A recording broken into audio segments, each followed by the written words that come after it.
ও আমার মা ও বোন, এখনো সময় আছে, তুমি চিন্তা করো। আল্লাহ তাআলার ফরজ বিধান হচ্ছে পর্দা। এই পর্দা আমি আর তুমি যেরকম ভাবে নামাজকে ফরজ মনে করে 5 ওয়াক্ত নামাজ পড়ার চেষ্টা করি, এরকম ভাবে তোমার জন্য পর্দা করাটাও ফরজ। অথচ আমরা অধিকাংশ মা বোনেরা আমরা এই পর্দা এটাকে মানতেই চাই না। কত বোন দেখবা, কত মা আছে তার আল্লাহ তাআলার এই বিধানটাকে অবশ্যই পালন করে। তাহলে তুমি কেন আল্লাহ তাআলার এই হুকুমটাকে তুমি লঙ্ঘন করতেছ? ও বোন, তোমাকে আল্লাহ তাআলা দুনিয়ায় এভাবে চলাফেরা করার জন্য বানায় নাই। তোমাকে তো আল্লাহ তাআলা পুরুষদের মতো এভাবে খোলামেলা চলার জন্য বানায় নাই। আল্লাহ তাআলা তোমার জন্য একটা হুকুম দিয়েছে, তোমাকে মহিলা বানিয়েছে। এখনো চিন্তা করো, এই দুনিয়াটায় তুমি সারা জীবন থাকবে না, তোমার কবরে যেতে হবে।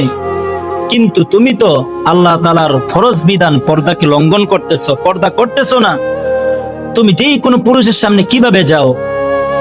তোমাকে তো সব পুরুষের সামনে যাওয়ার অনুমতি দেওয়া হয় নাই। ও বোন, এখনো সময় আছে, তুমি আল্লাহ তাআলার যে ফরজ বিধান পর্দা, এটাকে তুমি মেনে নাও, এটাকে তুমি পালন করো। তুমি আল্লাহর হুকুম মানো, আল্লাহ তাআলা তোমার দুনিয়ার সব কিছু ব্যবস্থা তিনি করে দিবেন।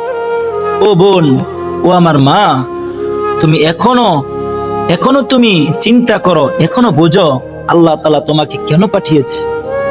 আল্লাহ তাআলা তোমাকে কেন পাঠিয়েছে তুমি এটা চিন্তা করো, আর তুমি আল্লাহর হুকুম মানো। অনেক স্কুলে পড়ে, অনেক বোন কলেজে পড়ে, তারপরেও সে পর্দা রক্ষা করার জন্য চেষ্টা করে। তাহলে তুমি কেন পারবে না? ওই বোনটা যদি পারে, তুমি বোন কেন পারবে না? তোমাকে তো আল্লাহ তাআলা দুনিয়ায় পাঠিয়েছে তার হুকুম পালন করার জন্য, সাথে সাথে তোমার কাজকর্ম তুমি করে যাও।